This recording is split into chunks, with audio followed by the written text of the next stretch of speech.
So as y'all could see, I'm up in the last 6 months, 16% in my personal portfolio of my own personal stock picks, which I do by my own method. And, some may say, hey, you're only up 16% because, the market's doing so well and it's overvalued and, so on and so forth. Well, the Dow Jones is down 9%, bud. So, no. Exhibit B of the proof I'm not a scrub is my individual brokerage account is up 28% year to date.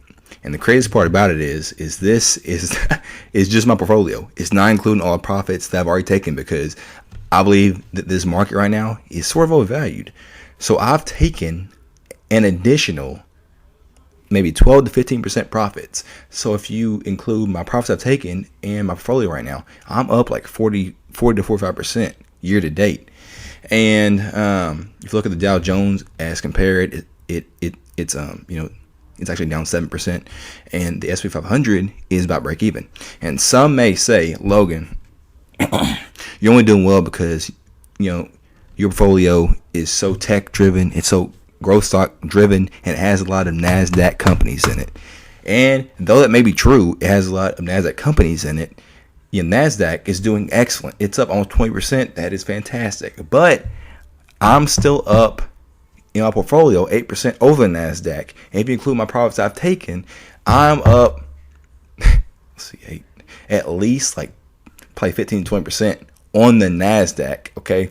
So, once again, I'm not trying to brag or anything like that. I'm just trying to give y'all context, saying that like I know what I'm doing, and sort of validate my channel, because I'm a new channel as far as investing goes, all that. And you shouldn't believe everyone, because some people will tell you stuff and their accounts look like total dog manure. Okay, I'm not doing that. I'm trying to run a legit channel. I hadn't started my channel before because I want to make sure I was confident in my own abilities. So that's why I'm showing y'all, and showing y'all that y'all can do it too here in a minute. All right, let's look at how the largest hedge fund in the United States will perform. Let's look at it. It's called Bridgewater Pure Alpha Hedge. It is ran by Ray Dalio. He is revered by a lot of investors, okay? But see, Bridgewater Pure Alpha Hedge Fund has been outperformed by index funds over the last several years, over the last 8 to 10 years. It's been severely outperformed, almost times 2, by simple index funds. A $160 billion company that specializes in making you money is not making you better than a simple index fund. Like I said, I might make a video roasting hedge funds. I really might in the future.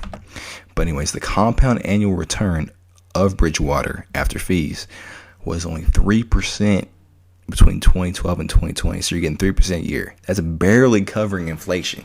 Barely covering inflation. Compound annual return of Vanguard market index is 13%. So basically, 3 or 4 times that of large hedge fund. And Vanguard's bond index is 9% compound year over year. And that's not including charge fees of 2% per year. Plus you got to pay 20% of what you of what you earn. 20% of what you earn in profit. Time to learn? Come on now. Let's look at another very large hedge fund. As to the beginning of the year, it was the second largest hedge fund in the world, and it's called Renaissance. Okay, Renaissance is a $110 billion investment company. Last year, it had $75 billion worth of people's money that it was looking after. And you know what it did? It did fantastic. It killed me. No. Okay. Let's take a look.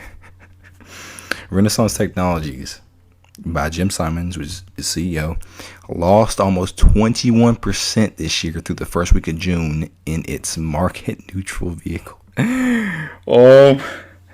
How do you lose 21% this year when the NASDAQ's up? I'm up more than NASDAQ. How do you lose 21% this year? And it says a market neutral vehicle. Oh my goodness. It's obviously not market neutral. It's market losing, bud. $110 billion worth of company, and you have all these fancy big like your CEOs that get paid millions, if not billions of dollars to manage a company to make you money, are losing your money. Are losing your money. They have one job. Well, that is your job. And you just failed at it. So that is hilarious, actually. And the fund lost almost 9% in the first week of June. Things look like they're getting worse. Okay. So why is this? Why is hedge funds doing so poorly? Well, of course, I have my theories. So basically, why do I believe that individual retail investors, which is like me and people like you, are better investors than hedge funds? Because for one, we can pull our cash out at any time instead of us needing to call our fund manager to sell a stock. And like I said earlier in the video, I saw Rona coming. I saw stores are closing because of this virus. And I saw it plain as day sweeping across from China all the way across the world. And I saw us coming and was like, I'm gonna take out some of my cash. I'm gonna cash out on some profits, and I'm gonna leave a good majority of my wealth in the stock market, just in case this is nothing, but it looks like something. So I'm gonna pull out some of my funds, and keep a lot of cash waiting for better deals. And that's what I did. One company, for example, is Tesla. I bought into Tesla at a cost basis of about $240 per share, and of course, it went up over the winter time. And about March, once I saw the Rona coming, I sold out of Tesla at about $700 a share. Okay. During the Rona, it went down to about $450. Well, actually went down lower than that. It went down to about $350 a share at lowest. But I got back into Tesla at about $450 a share, and I've held it since then. Okay.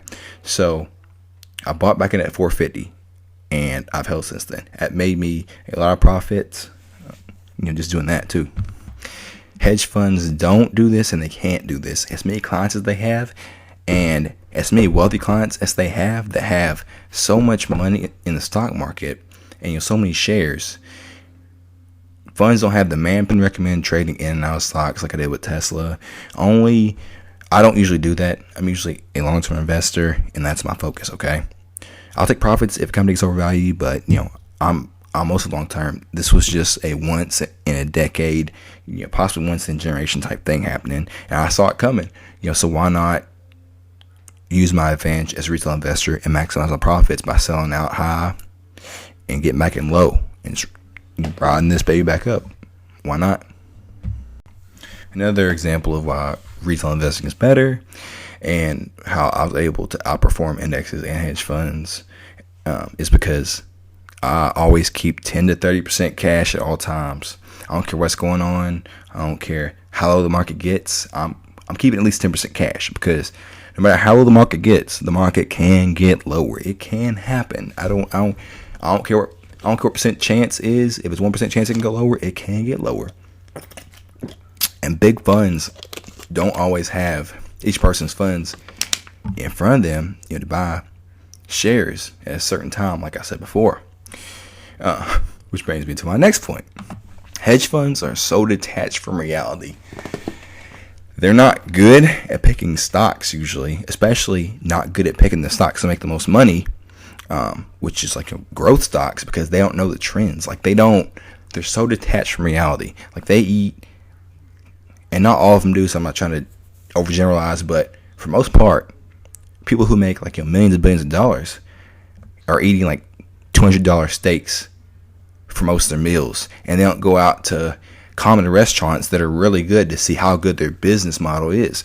Like, for example, Texas Roadhouse, excellent restaurant business, right? They're very profitable. They're always busy.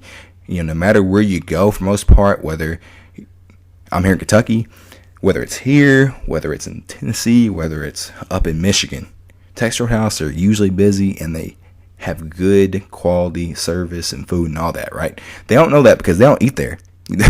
They're eating filet mignon, just balling, right? And it's cool to ball. That's fine, but that's gonna cost you some gains in the stock market. And I'm a daddy. I'm Logan.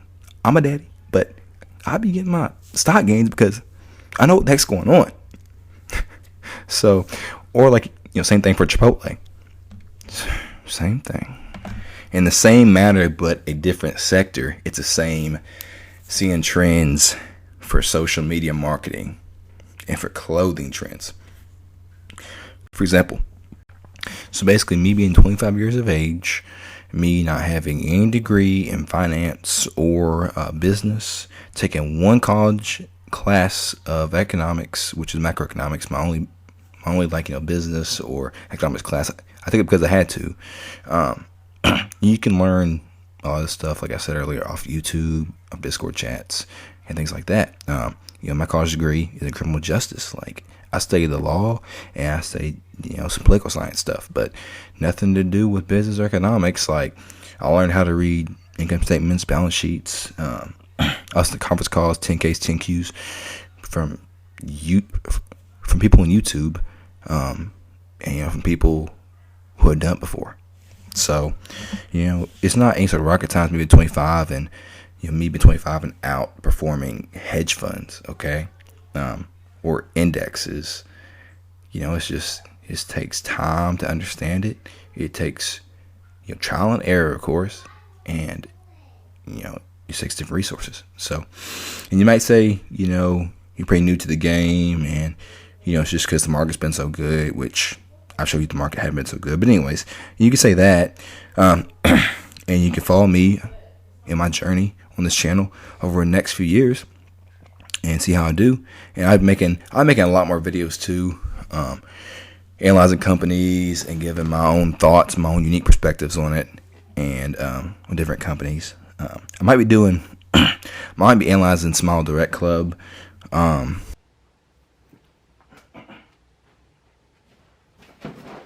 Alright, so if I made it to the end of the video, then y'all are the real MVP. I hope y'all have gained a new confidence in investing from this, maybe some hope that if you study and if you put the time and put the work in, that you can do the same thing and probably even better, and that basically investing in stock picking is not something that is far-fetched and not something that you can't do. It's something you can do. You just gotta learn how to do it and have the confidence to do it, and it will increase your returns exponentially as opposed to index funds, or as opposed to using other avenues of people looking over your money and charging you a percentage. Okay, I hope I've been absolute inspiration. That's my goal. But if not, I hope you gained something positive out of the video. If you liked it, like and subscribe. And I know y'all hear like and subscribe all the time and stuff like that, but subscribing helps me reach other people, and it's just a benchmark for doing good. It's like if you're playing basketball and you're really good. I'm not saying I'm the best or whatever like that, but would you want 3 fans, or would you want 100 fans, or would you want 1,000 fans? It's the same way for YouTube, okay? I appreciate my 3 fans out there, but if I could get 1,000 million fans, I mean, what? I'd rather get a million fans. Like, it's just human nature. So like and subscribe if you liked it, and I got more videos to come. Analyzing companies, giving you my unique insight, and spreading some knowledge. And, if y'all have any sort of feedback on that, let me know in the comment section.